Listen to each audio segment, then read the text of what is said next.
Namaskar and a very good afternoon, ladies and gentlemen. Hope you all had a fulfilling lunch.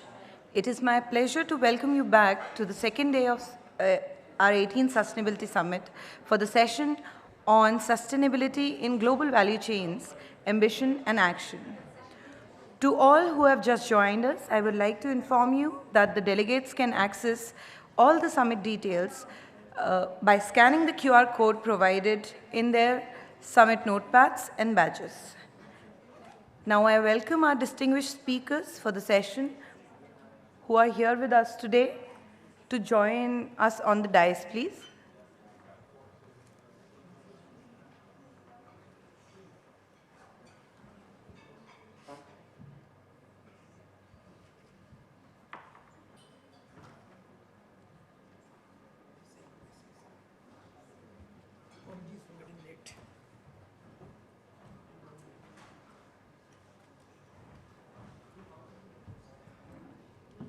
I request our chair and moderator, Ms. Swati Tiwari, Senior Counselor, CII-ITC Center for Sustainable Development, to initiate the session.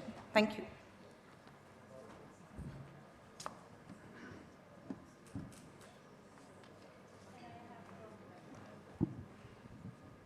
Mike. Thank you, and a very good afternoon to everyone. I know this session is immediately after lunch, so my job is to make sure that I keep the discussion very interesting so that I keep your attention to the panel.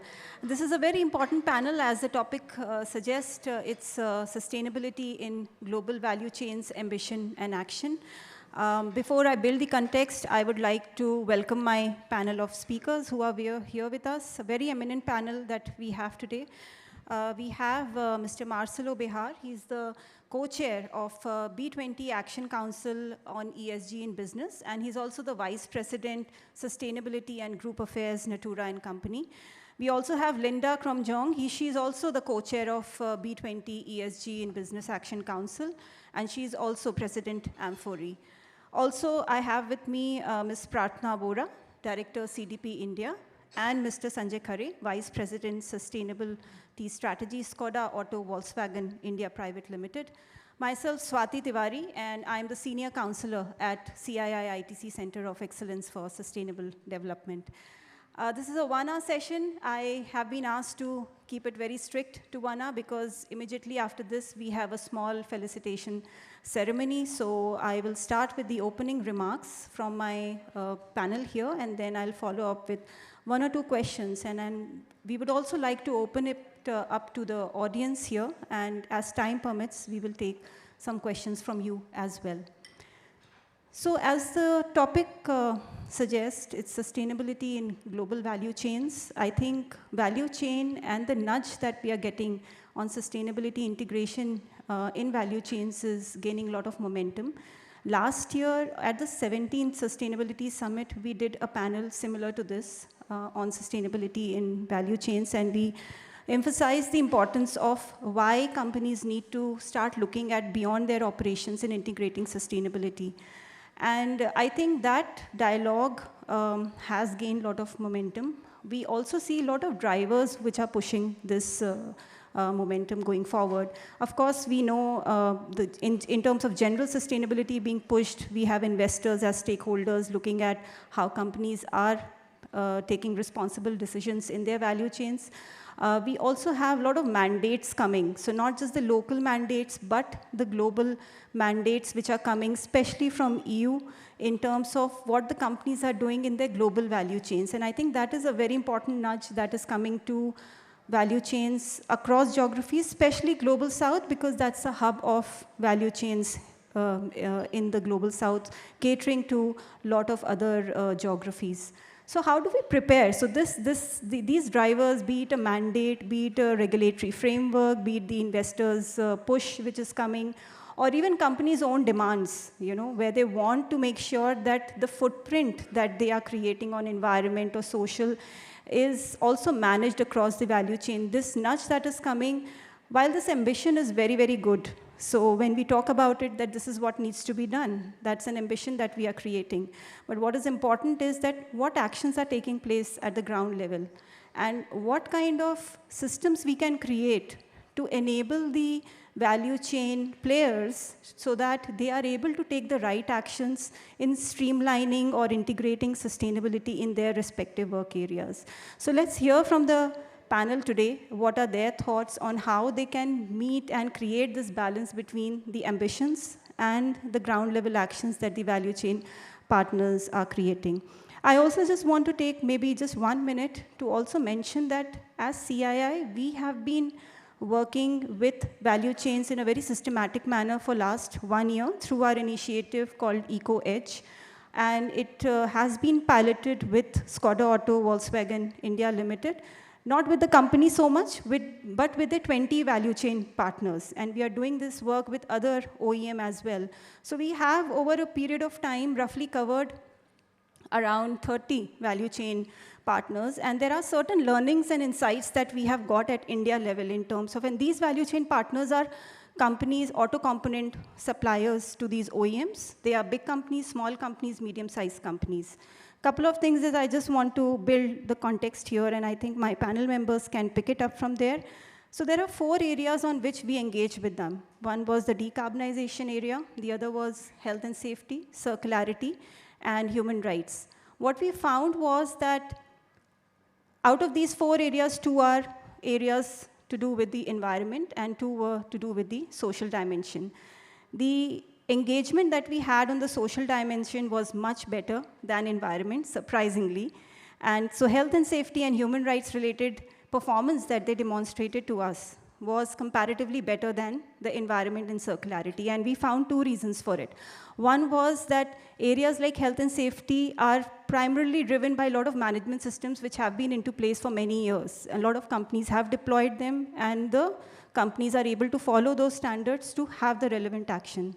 Human rights as an area, a lot of work needs to be done, but a lot of companies which follow law of the land, especially in India, if you look at labor laws and everything, if the company is following those codes and those laws, to a large extent, they are able to manage their human right risk. But as I said, there's a lot more that can be done. Comparatively, a lot of work to be done in area like decarbonization and circularity. Another learning that came to our observation was, so while we feel that there's no work happening at the value chain, it's wrong. So we actually corrected ourselves because there were certain best practices that came to our observation by the value chain partners. Say, for example, the renewable energy coverage that they demonstrated. Almost 74% of the value chain partners that we engaged with said that they have a renewable energy. So that was one thing. The other was similar to that were the use of water and recyclability around it. So a lot of initiatives being taken by the value chain partners on recycling water. Also, they demonstrated a lot of initiatives around, building initiatives around diversity, especially bringing in female as a workforce. So there were initiatives, but as I said, in our assessment, we have also given a lot of insights to them, telling them that what more they can do. So this was just to give a highlight of the work and to build the context here that more needs to be done. There's a lot of ambition out there in the ecosystem. How do we build that balance is what I will ask my panel members to tell us today. So let me start with Marcelo. Marcelo, I would like you to help me and help the audience understand that you are part of Natura, which is a global company, and the supply chain that you have is very wide. So how are you, as a champion of sustainability in your organization, ensuring that your suppliers are looking at sustainability or the goals and targets that you're making? How are you ensuring that they are following those? So what is the engagement that you have with your suppliers in this? Thank you so much, Swati. Hello, everyone. My pleasure to be here. Super thanks for the organization, for CII. It's very difficult for Brazilians to connect directly. Here in India, we are far away from each other, but I think we are very close in many ways. And I've been here since yesterday, talking to people and listening, and I think there are many similarities. Going to your point, first of all, I'd like to explain a little bit who we are and what we do. Natura & Co. is the 4th biggest cosmetic company globally, so we own brands that probably you know well, like The Body Shop, Avon, Aesop, but the mothership brand is Natura. And Natura was born 50 years ago in São Paulo, Brazil, and it started right after the first COP, the COP of all COPs, the COP that was the Earth Conference in '92. It was held in Rio de Janeiro, Brazil. And the founders of the company, they said, well, if we are talking so much about the environment and about all the things that we need to do, what are we really doing as a business in order to address that issue? And the biggest business issue to be addressed in terms of environment in Brazil is the Amazon. And the Amazon forest and the Amazon deforestation has been going on for decades. So they said, what if we take the products of the Amazon, its seeds, its oils, into the jar, and we create a different relation with traditional communities, which I think is something that made Natura unique and made its trajectory very clear. And the supply chain changed completely, because when you connect yourself directly with the communities that you're supplying for, I think there is a different way of understanding how the framework of suppliers work. I'm currently based in London for the last 3 years, and every time I hear about supply chain and about agriculture, I see that there is a northern frame that states on one side monoculture and on the other side regenerative agriculture as working with small landholders and with small farmers. We do think that the compass is far bigger than that.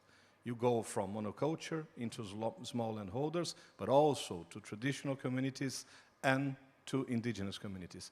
Unless we learn how to operate with those who hold more than 80% of the world's biodiversity, we are not tackling the issue in the right way. So I think on supply chain, our first goal was how can we really make sure that the way that we are engaging with traditional communities is proper, is not going to cause any harm on them, it's not going to change the way that they organize themselves, and at the same time, it can go beyond fair trade.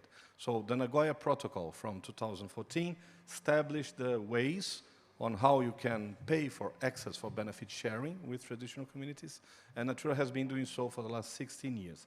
It made the whole difference.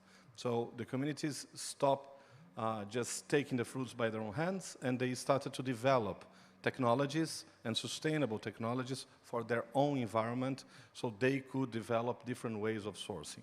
They also developed their own ways of living, which is important for companies to engage with. So to connect with their education, their health, here we are talking about environment, but also the social element is super important for supply chains.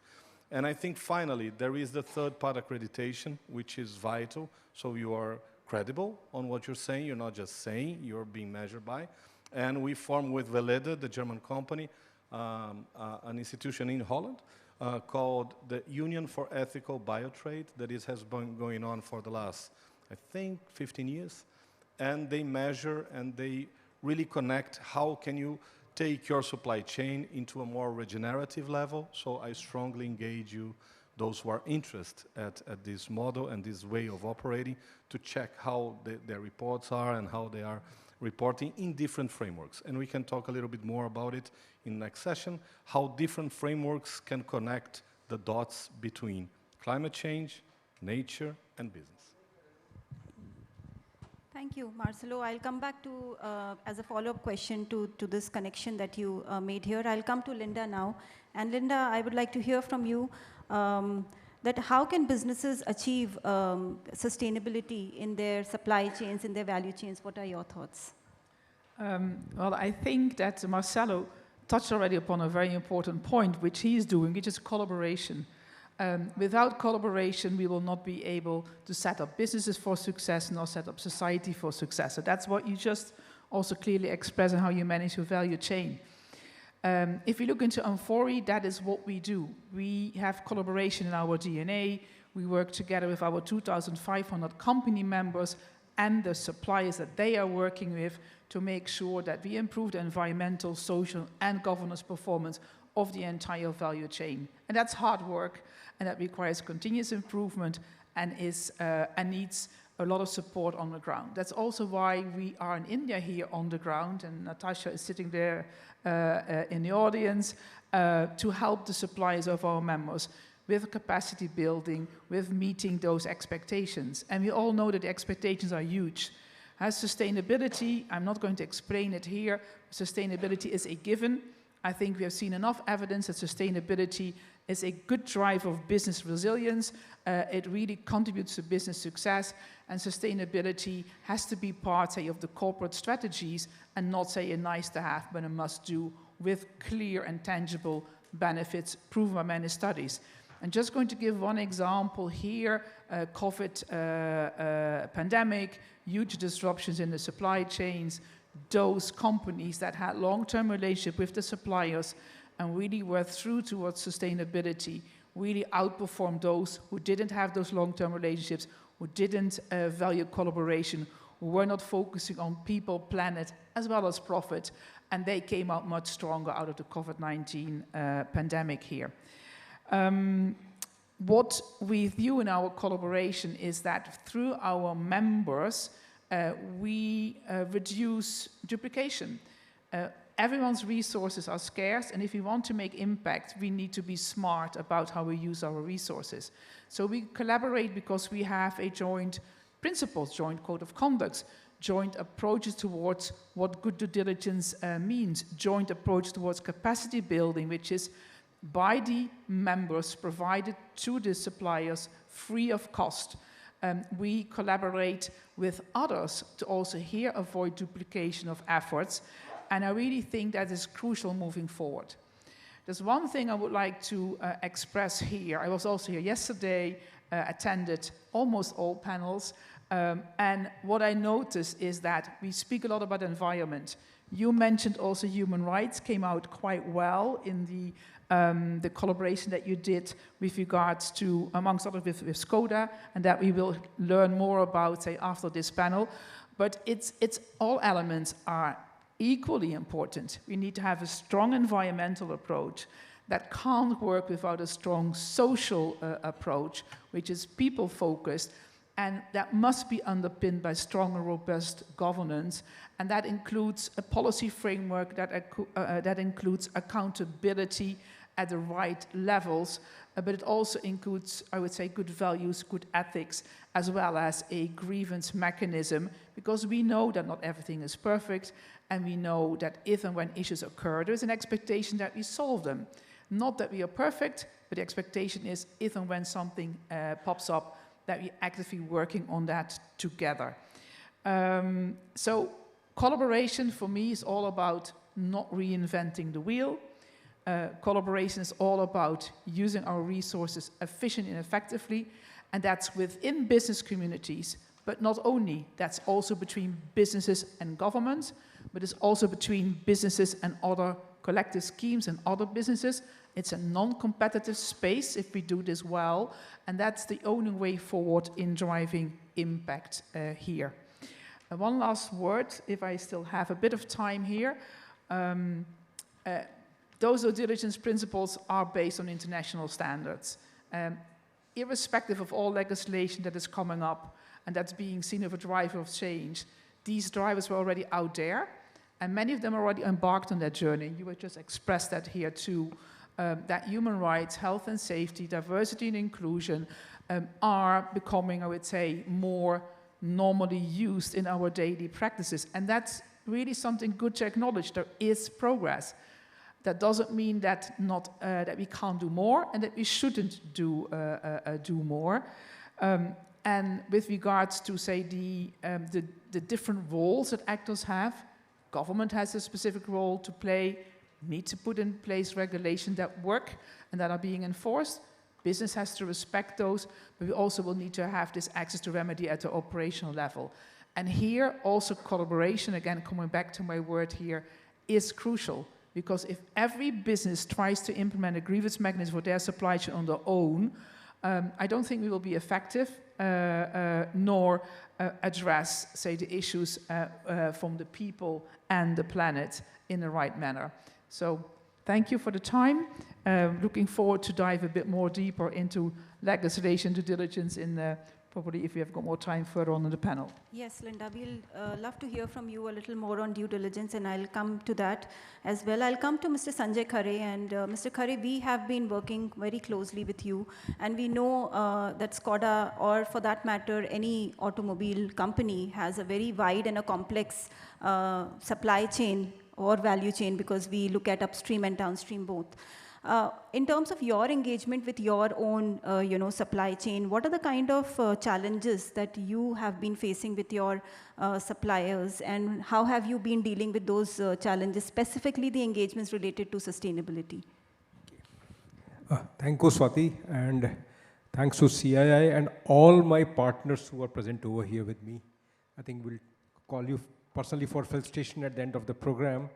And really my heartfelt thanks that we have really worked together over the last almost a year, Swati.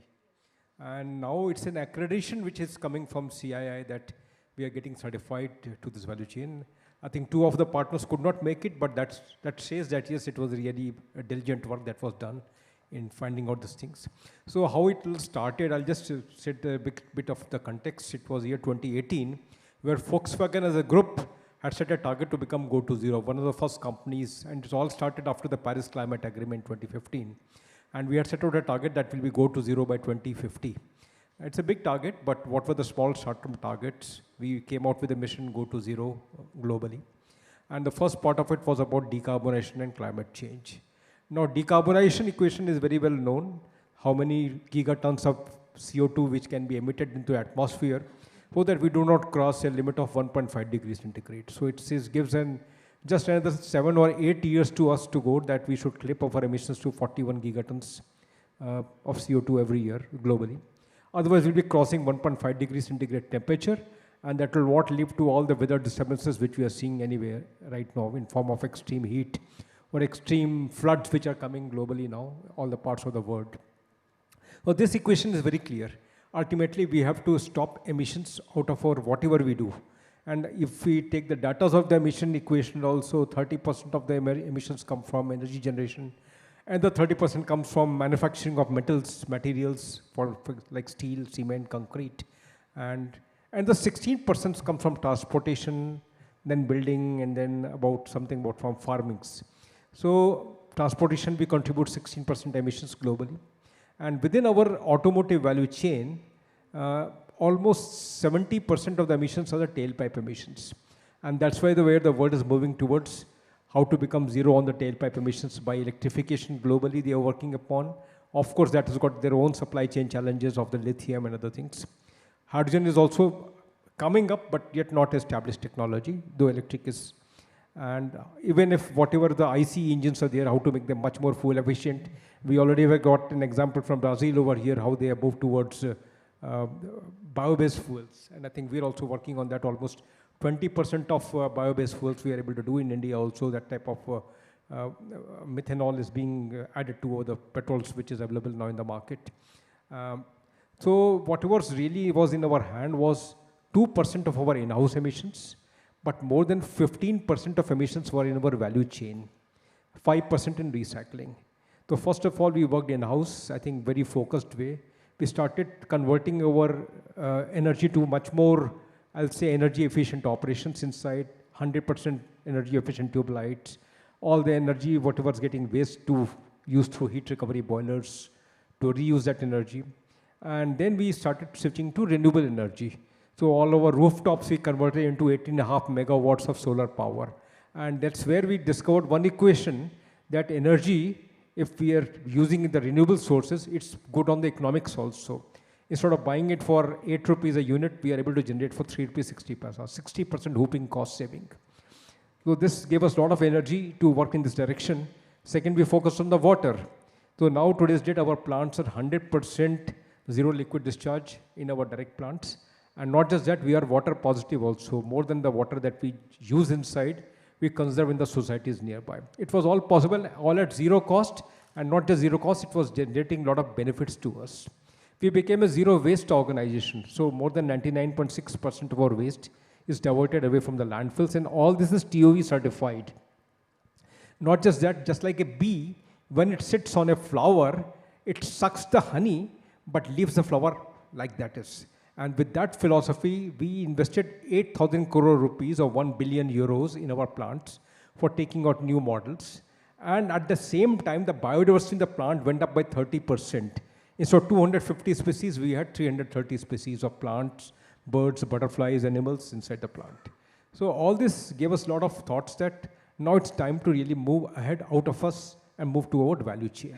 And we found that our value chain already was clearing a very clear sustainable rating system, which is the basic no-go technique that we use, that a supplier has to clear the sustainability rating system in our system. But let's go ahead, because supply chains are very, very diverse.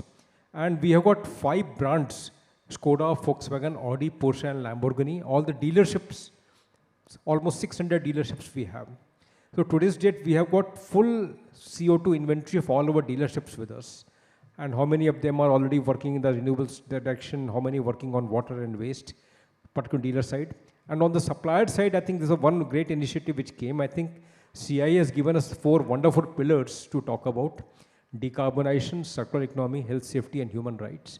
And under these four pillars, we have all partnered together to come under one umbrella. So I'll put it the other way in a simple 5 words. 4 P's around. First P is around planet. Decarbonize is nothing about how do we save our planet overall from the external emissions, which save upon from the global warming. And that's where renewable energies, as well as other decarbonization areas, we are working together. And I think all of our partners have really supported us in that direction. Second area is about the prosperity. Prosperity directly means that circular economy. That means how we come into the circular economy, how quickly we come into reduce, recycle, reuse, remanufacture, those phases. For example, already we have taken goals of how much of recycled plastics will be there, or how much of the car seats will be made of the green materials, interior materials. Not many things have started, and at the time the electric vehicles come, I think much more would have happened in this direction. And this big support comes, and circular economy directly adds to the prosperity of the economy also, of the company. Third is about the health safety, which is all about protection of our employees.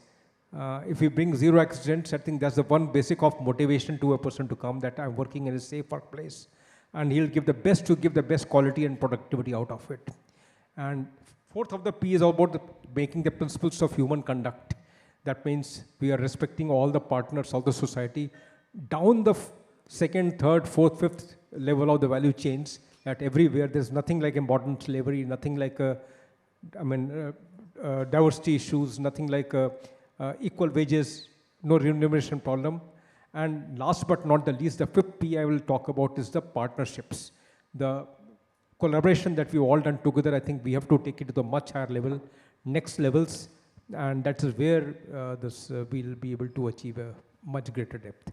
And the challenges you specifically talked about, I think the first biggest challenge that came was that the time we started getting together, many of the organizations didn't have any defined person who can really work on this topic. Even our organization, we had limited people, very small set of people who started working. But over the time of 3 months or so, once along with CII, we did a lot of Zoom conferences, a lot of hand-holding on these topics, a lot of training on these topics was done. I think Pradnya is there from my team, who was always every week, at least twice a week, she was talking to everybody, holding the seminars and making the awareness happen. Once the awareness happened, then they started giving the data also. First, again, there was a challenge, why should we give a data? Will it be misused? But no, then that confidence building was important. Once data came, and then ultimately we shared everything with the CII. CII also done a good job. One thing very good about CII is that they're very, very transparent, and whatever data we give to them, they are not seen by them directly, but they train people like us only to come and partner with them and do this type of peer-to-peer judgments. And that's where the right type of answers come. So I think really congratulate everybody, and I wish these partnerships go beyond to all the automotive OEMs now coming together under one umbrella. And not just that, all the partners who are financing, they should see that there is a big green credits coming out of this entire process, and how can this financial incentivization be happen to all the companies who are participating in such programs. Thank you. Thank you, Mr. Khare. Thank you for your insights and also for the kind words on EcoEdge. I'll move to Pratna now. Pratna, you represent CDP, and you have a lot of insights in terms of the work being done by the supply chain. Just coming to a very basic question on what is the business case on, or the need for, the value chain engagement for sustainability? What are your thoughts on that? Thank you, Swati, and thank you, CII, for inviting me. I think the first business case can be seen that I was on a panel on disclosure, just reporting and disclosure last year, and I've moved upwards to a panel on value chain discussions. So I think that itself shows the transition in terms of the discussion and how important the value chain is becoming. In terms of the business case, I think we've just heard some fantastic examples of initiatives being taken, and I'd like to actually present a macro level perspective on what is happening in the supply chain. So if we look at about 18,000 companies disclosed to us, out of which about 7,000 disclose in the supply chain. And why is it happening? And if we look at the trends, every year we have more interest in the disclosures within the supply chain. And I think the first factor that is driving this is the global thought process is moving towards more, not just keeping the temperatures below 1.5 degrees, but also about restoration of nature, preservation of the ecosystems, sustainable agriculture, which all brings you back to a sustainable sourcing and a sustainable supply chain, which is dependent on nature, because as we all know that most of our economic activities are based on nature. The second reason is that the reporting standards are changing, and if we look at the leadership, I mean, the EU has already, standards for the supply chain, and soon that will be translating. We are having a discussion in the emerging economies in terms of the CBAM, which will obviously impact the supply chain in the emerging economies. The United States has announced, supply chain disclosures within the climate. Even closer home, in India, we see that within the business sustainability reporting, they have just announced that the top 250 will have to start disclosing on the supply chain. So I think there are trends which are also being, which are emerging within the reporting frameworks, which becomes very important to take into consideration. So regulation is going to be here, and there is a need to look at supply chains. But I think most important, if we look at CDP data, although about 43% of the companies disclose on Scope 3 emissions, it actually amounts to 11 times the emissions, CO2 emissions, in terms of operations versus the Scope 3. So while Scope 1 and Scope 2 remain at around 40%, the Scope 3 emissions that were reported were over 70%. So I think, the whole issue of emissions becomes very important to look at the supply chain. And this is where it becomes a business case, because reducing on the supply chain is actually, is reducing emissions and looking at opportunities in energy transition as well as sustainable sourcing. Stop there.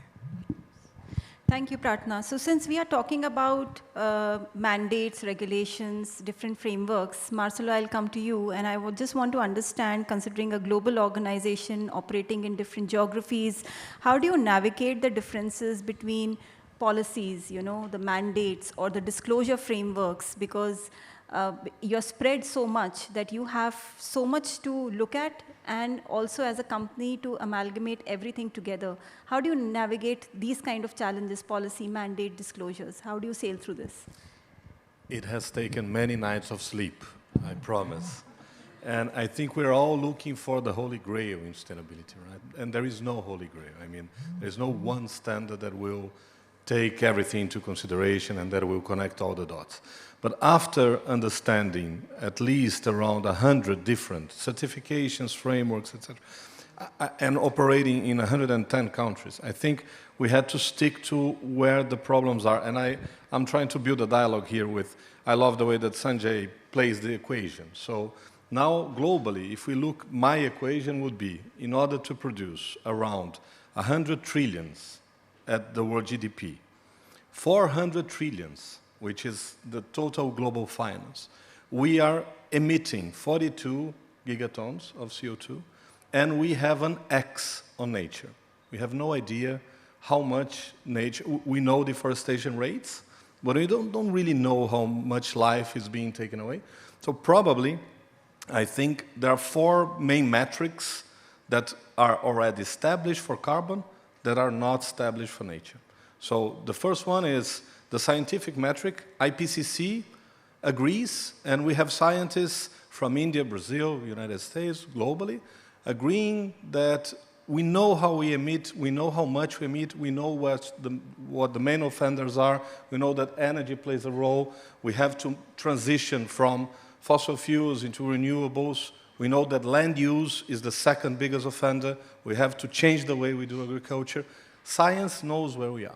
We collectively agreed with a political pathway to where we should go, and that's the Paris Agreement. We know by the NDCs how much every country is emitting and how much it should be emitting in the next 20 years. We do know via CDP and other important partners within science-based targets how much our big companies are emitting. So we have private sector, and probably Sanjay and myself, we lose many other nights on thinking how can we curb emissions down and bring emissions down. And finally, we have TCFD connecting finance and risk exposure to carbon. So those 4 metrics are in place. The problem is they do not talk to each other. So that's problem number 1.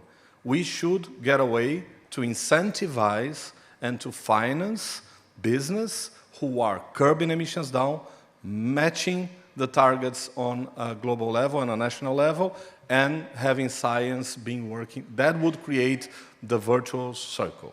We have to do the same for nature. We have an institution now in Bonn called IPBS, which should be the IPCC for nature, doing the scientific work, and that's more complex than the one in carbon. We do have, instead of the NDCs, the COP15 that happened last year in Montreal, in Canada, put together a global framework for biodiversity. And now we have the obligation.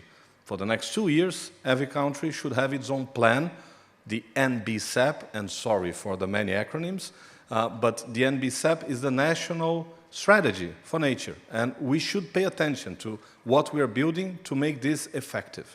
And companies should relate their science-based targets for nature with their NBCEPs. And finally, just to close the loop, I am part of the Task Force for Nature Financial Disclosure, which hopefully, within the next few years, will allow companies to expose the risk that they have on nature, but also leverage opportunities and build the nature-based solutions that should be sponsored by finance in different way of doing things, so they can be at the same time social, in terms of carbon, and in terms of nature, positive. I think that's how we are framing the standards. And I'll come to you, Sanjay, before this, Mr. Khare, because I think for you as a company also, you have to follow the mandates in India because you're operating here.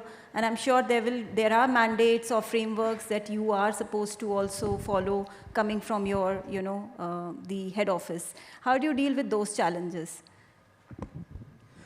So, Swati, you are very right. For example, we just had an audit of LKSG. LKSG is German human rights norms, and I think any German corporation having more than 3,000 employees worldwide has to ensure human rights into the entire value chain. It happened now only with our direct operations, so we had to do a lot of preparation. At least we can say that our direct operations are totally aligned to what human rights requirements are. So this was just one example. And if you see any type of thing that we want to export to the world, for example, we used to have earlier very basic things like ISO 9000, ISO 14000. Now there is going to be CBAM. So if you want to export something to Europe, it has to be totally devoid of any type of emissions over there. My product emissions as well as my other embedded emissions in the whole entire process. Emissions means any type of externalities to environment that should not be embedded into it. Very rightly you used about the biodiversity part that is to be embedded. India, for the top 1,000 listed companies, they have started already the BRSR code of conduct. BRSR reporting is mandatory for top 1,000 listed companies, and that has got a reporting of sustainable value chain also. and seeing the other things like NGRBC or other laws related to CSR, they became mandatory to each and every organization. So it will not remain limited to only to the listed companies. But all these type of, I'll say, brakes and accelerators will be in place, or say carrots and sticks will remain in place. But I think my best philosophy is that let's work towards that aim where we are zero. We don't have any emissions. We don't have any externalities to the environment. So we don't have to anything to be worried about. And I think that philosophy we have tried to follow in our organization. Thank you. Linda, your thoughts on frameworks and basically the regulations on due diligence, how can they create a positive impact, and can they also to a large extent help companies ease out this challenge that they face from adherence to the multiple standards or the frameworks that they have to follow, especially the MNCs, the ones which are operating in different geographies? Yes, they can, and no, they can't. And as I already said, there is not one ideal solution. Supply chain and value chains are complex, and value chains are connected. Everyone is connected with everyone. And that means that whenever legislation comes up, it not only impacts directly, say, that company that operates in that specific jurisdiction, but it also impacts others working with that company in their value chain. There's many legislation, country legislation, regional legislation coming out with regards to environmental and human rights due diligence. And first of all, in this legislation, the two words environmental and social human rights are being combined. So we see that they're moving together and underpinned by the G, strong governance, as I already said. I think secondly, if we look into that legislation, it also has this, which you alluded to, this very strong aspect about you have to show what you're doing. And so reporting on your impacts, reporting on your actions is part of that too. We can make our life very difficult, but sometimes let's be a bit more practical, because those legislations are all based on already existing international standards with core principles that apply. Those core principles, for example, are already in India, as an example, and many more countries, with regards to labor standards coming from the International Labour Organization, so there is similarity. The UN Guiding Principles on Human Rights are a global standard. The OECD guidelines on due diligence, are really are respected and accepted, say, as global standard too. So if we stick to those key principles, irrespective of, say, the specific language used in legislation, that is a helpful way of driving change, moving forward, and identifying where you should focus on, because in this legislation, I think there's another key element. It needs to be risk-based. And you can't do everything. You have a specific focus because of your business. Your focus is specific because of your business. So you will need to understand your business. You need to understand your supply chain. You need to understand where your highest risks are. And risks are not only risks to the business, but risks are risk to planet, risk to people. And then prioritize your action based on that within that framework. So if we can all agree worldwide that those principles apply, harmonization, alignment, which is what business needs and wants, is we stick to those international standards as a key foundation. I already said earlier that sustainable business are more resilient, and I will continue repeating that. But also we heard that being sustainable also brings profit, cost savings, if you focus on that. So it's a win-win. But one thing I would like to also exchange here is about reporting. We hear a lot about reporting. ESG performance framework, ESG reporting, you alluded to that one. It's very important, it's crucial. But we can't report if we are not absolutely sure about our data, about the insights, and that's where good due diligence comes into place. We are very much used to financial due diligence, but environmental and social due diligence is equally important. It's complex. We're not denying that. We need to work together on that one. So therefore, capacity building at a company level, at country level, is really instrumental. But we also need to sometimes change the narrative. Sometimes we're very negative.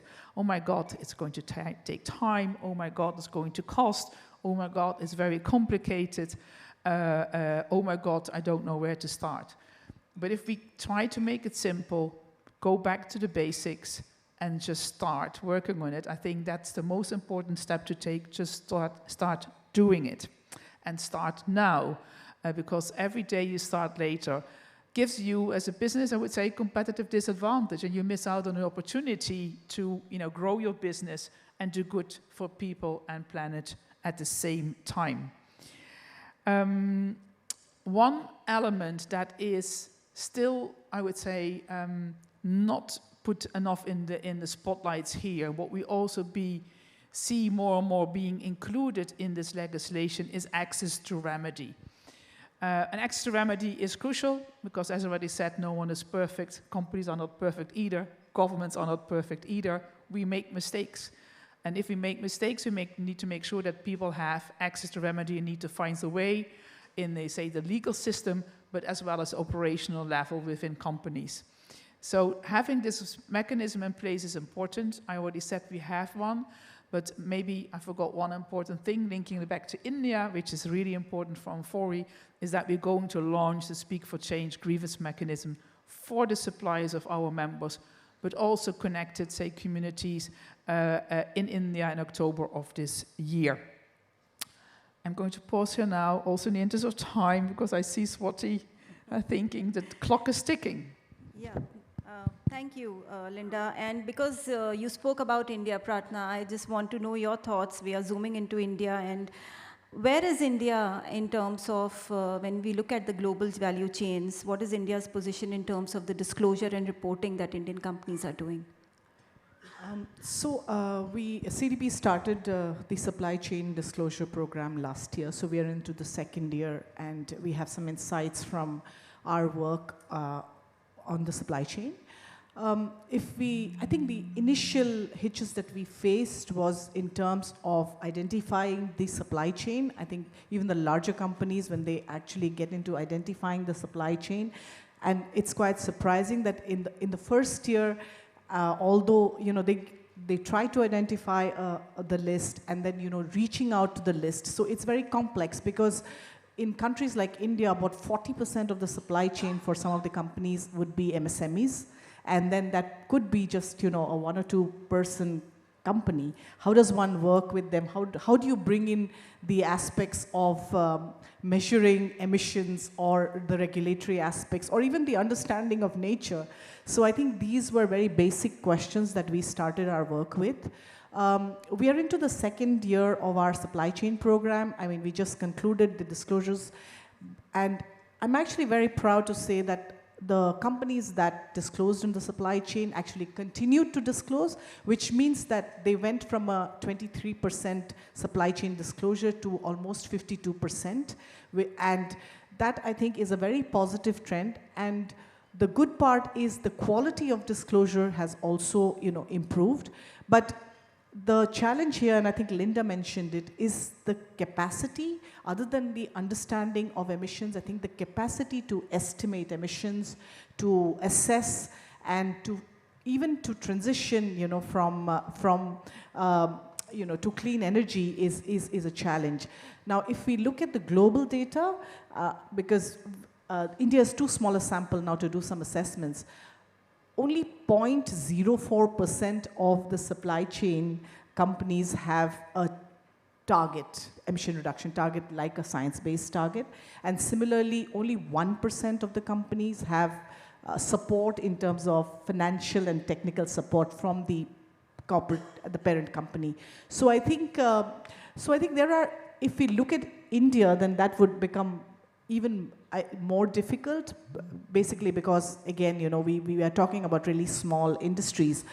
So we need to work out a framework. I mean, we talk a lot about regulation, and we can see that regulation is coming because even with the BRSR now, the top 250 companies would be, have been asked to disclose on the supply chain. But the question is, how is it going to happen?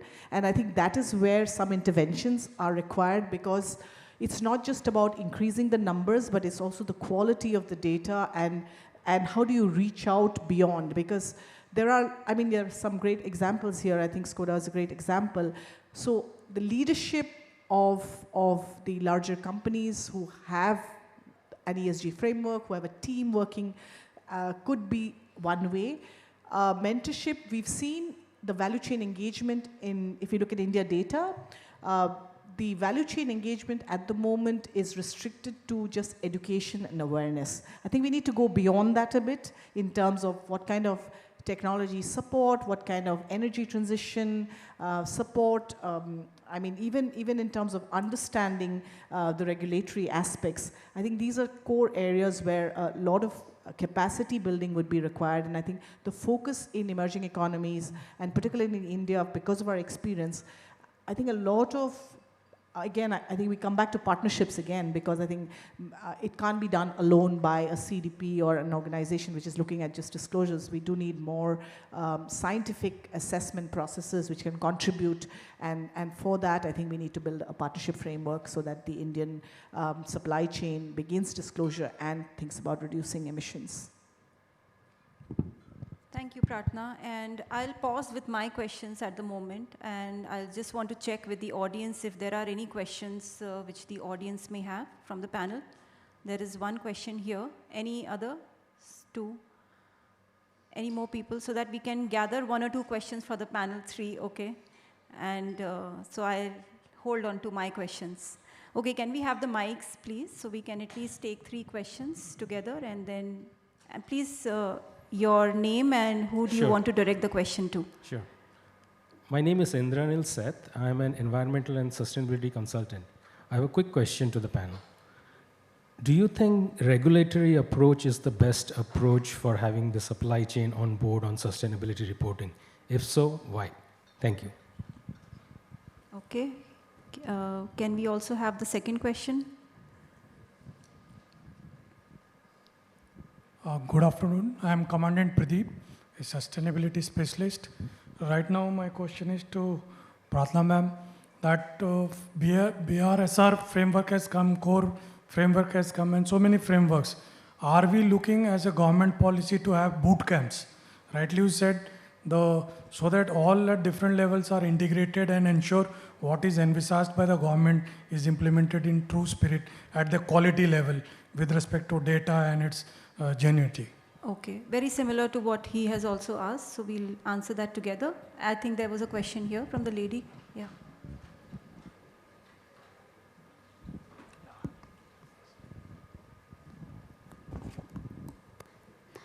Good afternoon, this is Shweta Dubey, purchasing analyst at Dana India. And my question is to Sanjay sir. I wanted to know how are you encouraging your suppliers to work on the scope 3 emissions? Like we as a company in drivetrain manufacturing also face the challenges to convince the suppliers to seriously. And what are the initiatives you are taking other than showing them that they can be a company with competitive advantage and telling them about the environmental impacts? What are the other things you're doing to encourage them to work on their R&D and taking good initiatives? Okay, thank you. So the first question is mainly on the regulatory aspect. Anyone would like to answer? Is the regulation mandate required for supply chain related work? That's what the question is. Yeah. Yes and no. In an ideal world, we wouldn't need regulation, but we don't live in an ideal world. And if we have regulation in place, it needs to be consistent and based on these international standards. And we also know that's not easy, but that's where we should strive for. But I think the one thing that legislation does, if say it's good and well-developed regulation, well enforced, that it does create a level playing field. And that's maybe one aspect we didn't underline enough here, that this level playing field is also in business interest. And that's, for example, why Amfori was the first business association in Europe that said we need European legislation here, because that will create that level playing field. And that level playing field, I really would like to underline that here, is not that this is a European framework and therefore it's meant to push other countries out of business, because that's what I frequently hear. That's not what is the purpose of it, because it also applies to European companies in an equal manner, but it does create opportunities for companies anywhere in Europe and outside to do business, say, with and within Europe. So I think it's an opportunity and it creates a level playing field. I'll try to give a complementary perspective. So my short answer would be, it depends. It depends on which regulations we're talking about and for which effects. I'll give you two examples of one that worked well, one that I think can create more confusion than the aim for the policy. The first one is the use of biodiversity in Brazil was voluntarily for many years, and then Nagoya Protocol came, then Nagoya Protocol came. Discipline, how you should use, how you should pay for access or benefit sharing, no one did. No one did. It was voluntarily, and the company said, well, sorry, it's too complex, takes a lot of money, resources, time, we won't do it. We started to do, and it created a very positive effect in many fronts, not only on the supply chain itself, but also on deforestation, and many public goods were created out of it. So we started to advocate with other sectors that were also complying to create a national law on it, and Brazil pioneered in 2015 the law on biodiversity. So this creating some discipline for the use of biodiversity, which was very positive. And ingredients, and you know, it's a global issue. We are using less and less species, and we are consuming in a very poor way. So to incentivize the richness of biodiversity is something important for every country to do. So I think that was positive. My comment on I've been in London, and I was in the European Parliament a month ago discussing the European legislation that is coming. And it can create sometimes trade wars disguised as ESG, and we have to be mindful of that. So that is something that we have to understand what is the real reason behind, if it's to protect your markets or if it's to really level the playing field with others. Because in things like, and we've seen in agriculture, it can become very controversial. I think we'll spend a lot of time discussing how to do it in a proper way, but I think that it's only combining North and South, understanding both realities and understanding both ways of doing things, that we can develop together solutions for the matter. Thank you. Thank you. And the final question, Mr. Curry, for you. So I'll just give you some small numbers. Volkswagen globally has got around 60,000 Tier 1 suppliers and maybe around 1 million of Tier N suppliers. How do you align all of them? Number one thing is all about creating awareness. For example, myself, I have attended a program called Creating Sustainable Organization Together, along with my Volkswagen group. I think that's where I got exposed to all these topics, all these ideas. And after that, I personally was very much motivated to drive it in my entity in India. I think giving this level of basic level of knowledge, this awareness should be available. A good quality system should be available. I think CII is doing a phenomenal job. I think I have done nothing less than 10 courses along with them on multiple topics on sustainability, including biodiversity management, including ESG frameworks, including environmental reporting, multiple things. I think creating awareness is number one thing. Number two, creating platforms like this EcoAge platform and making them participate together along with us. That's where participation happens, and once the participation happens, progress and further goals will always start happening. So I think participation has happened. We have been able to cross the first level, and I think that's where recognition is coming, motivation is coming, and I'm very sure it will not stop here, it will go much more. My partners who all are here, who will come on the stage now, they will carry in their value chains. I think we'll talk together along with the other automotive OEMs to expand it together. I think somebody has to take a lead, but it's very much possible to do. I think there was a question for me, so I'll just club the response.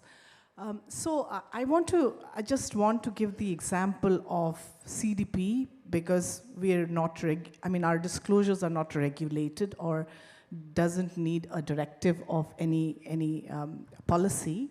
And if I compare to what is happening in India at the moment, there's a regulation for the BRSR. So obviously we were concerned how it's going to impact our disclosure. And what has actually happened, and I had conversations with some of very good friends in the sustainability world in the corporate sector.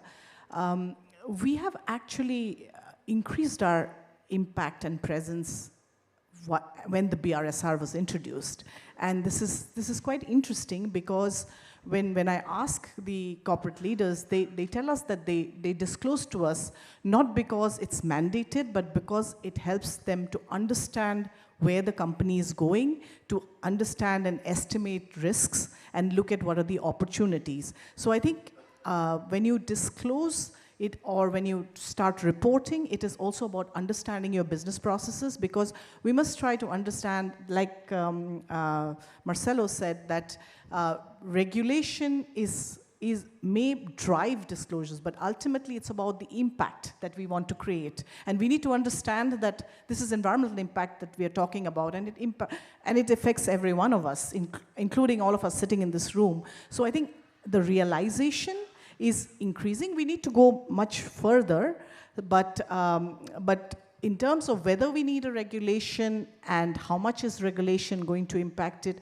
I think we do need regulation, but at the same time, the understanding is increasing. And in the last 3 years, the private sector engagement in looking at environmental impact, assessing internal risks, and now transitioning to value chains is accelerating. Now, coming back to the government boot camps, I think while boot camps can can give basic trainings on what frameworks are, we do need leaderships within larger corporates who will basically also help translate the understanding. So that's why we see an engagement in value chain increasing, and the corporate sector taking an active involvement. So it can't be done alone through, government created boot camps. Training cannot be done. Training has to be, because there are a lot of specific areas where you need to go deeper, where I think a company is is in a better position. So how does that, and I spoke about this earlier, the technology, the financial transfer, and the knowledge transfer needs to happen side by side, both from a corporate engagement perspective as well as involvement of governments in certain places. For countries like India, of course, you do need a regulation, and you also do need engagement of the government. But I think academic institutions haven't been tapped enough, and I think this is where the business, corporate, and the government needs to get together so that we can get into the science of estimation and value chain engagement. Thank you, Pratna. And let me close now with two concluding remarks. One is that we know that there are a lot of challenges for integration of sustainability in value chains. We have talked about them, a lot of mandates, frameworks existing. Alignment was one point that was mentioned by the panel amongst the different frameworks which are existing. And the second very important thing is the role of a sourcing partner, how they go beyond just doing the capacity building to doing more, not just focusing on training, but also setting up the targets, providing the right platforms to their value chain partners, and more that they can do beyond awareness and capacity building. So with this, I close the session, and I thank my panel members for a very interesting panel discussion and sharing their thoughts. Thank you very much. Thank you.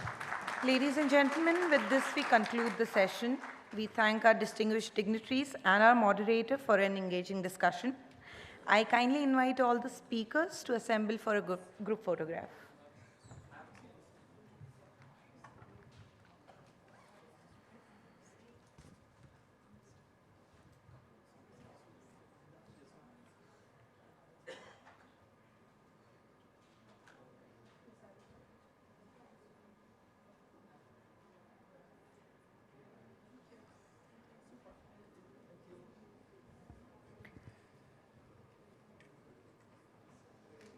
We will now proceed Limited and its qualified value chain partners who participated in the EcoEdge assessment. EcoEdge is an initiative by CII-ITC, Center of Excellence for Sustainable Development, which aims to integrate sustainability into the value chain of companies. It has 3 levels of certification. The topmost is the Tailblazer certificate, which is followed by Progressive certificate, followed by the Emerging certificate. I now request Mr. Mahesh Patil, Chairman, Goa Pollution Control Board, and Ms. Seema Arora, Deputy Director General CII, to come on the dais and felicitate the qualified companies.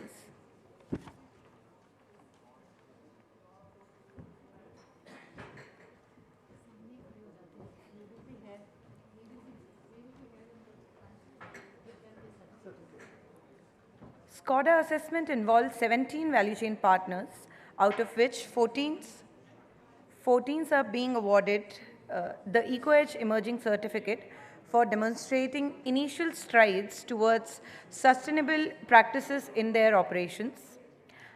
Now I invite Mr. Sanjay Khare, Vice President, Sustainability Strategy, SCODA Auto Volkswagen India Private Limited, to receive the EcoEdge Emerging Certificate.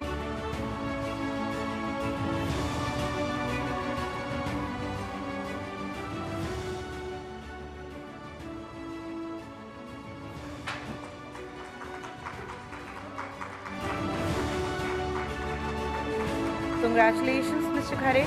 I request you to remain on the stage while the value chain partners receive their certificates. Let me invite Mr. D. Daniel, Senior General Manager and Head Corporate Sustainability and Management System, Brakes India Private Limited, to receive the certificate. The company has also achieved the Trailblazer status through excellence demonstrated in their health and safety focus area.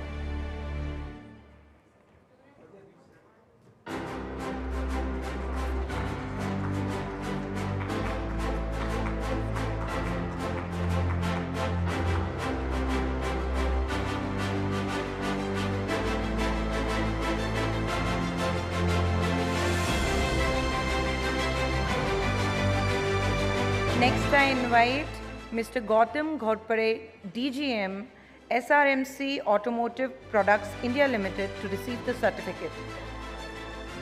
The company has also achieved the Trailblazer status through excellence demonstrated in the human rights focus area.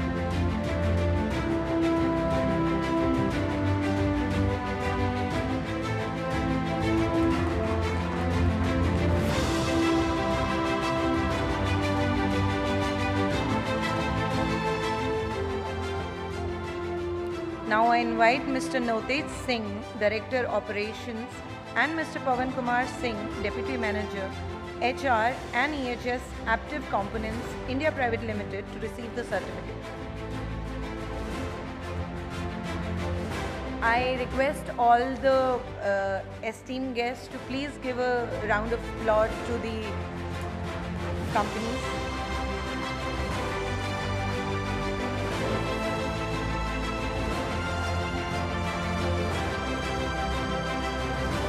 Now I invite Mr. H.R. Badrinarayan, Vice President, Human Resource, and Mr. Narayan Shankar, Chief Operating Officer, Domestic Cable Division, Suprajit Engineering Limited, to receive the certificate.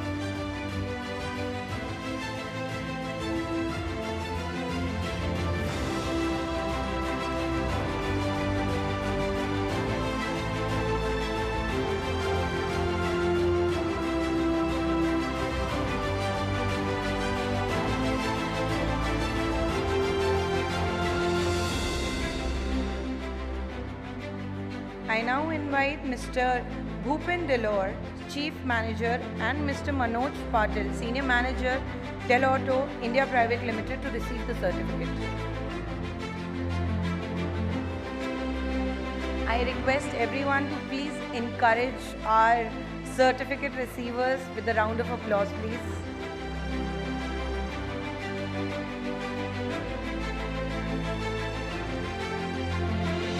I now invite Mr. Satish Patil, Sales Head, Plastic Omnium Auto Exterior India Private Limited, to receive the certificate.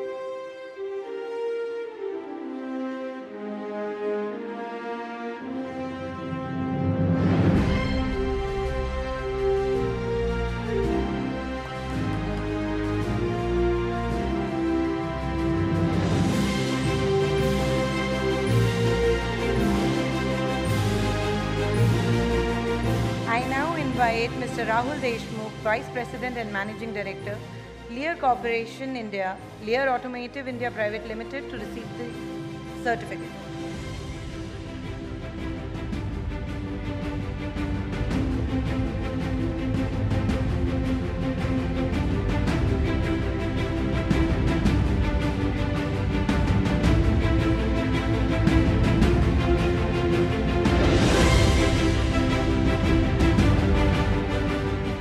I now invite Mr. Dharmendra Saxena, Executive President, and Mr. Bharat Bhushan, EHS Coordinator, Mindawaz, Access System Private Limited, to receive the certificate.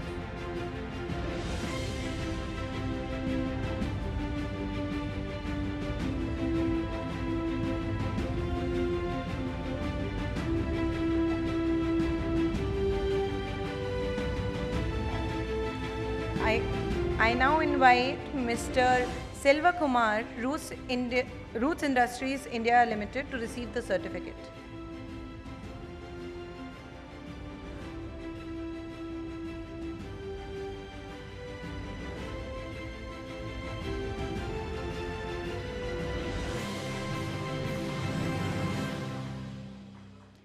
I now invite Mr. Gaurav Abbi, VP After Sales, Lifetech India Private Limited, to receive the certificate.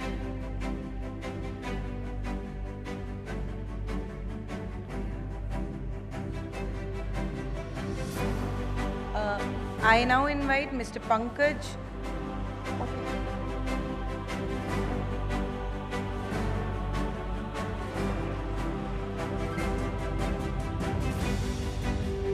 I now invite Mr. Pankaj Sarotri, Audi Chandigarh CDM, to receive the certificate.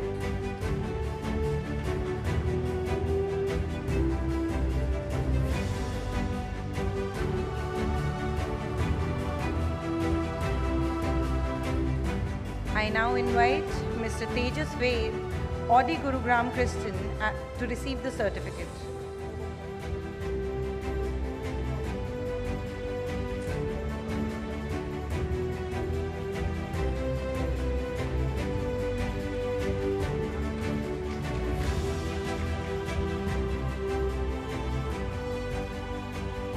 Thank you, Mr. Patil, Ms. Arora, and Mr. Khare.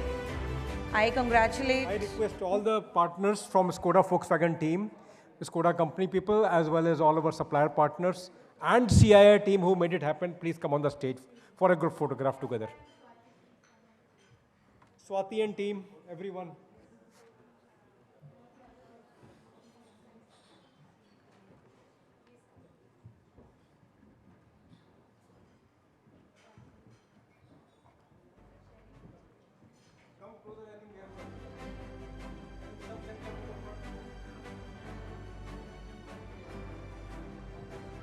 Check.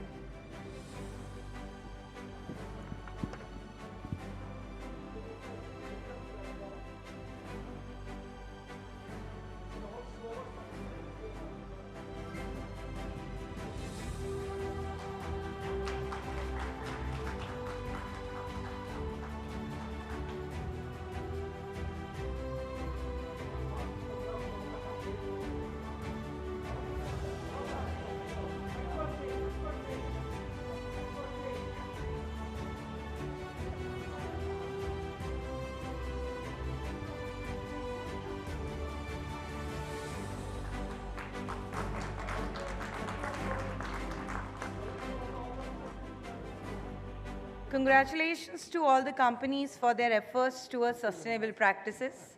I request everyone to please give them a round of applause.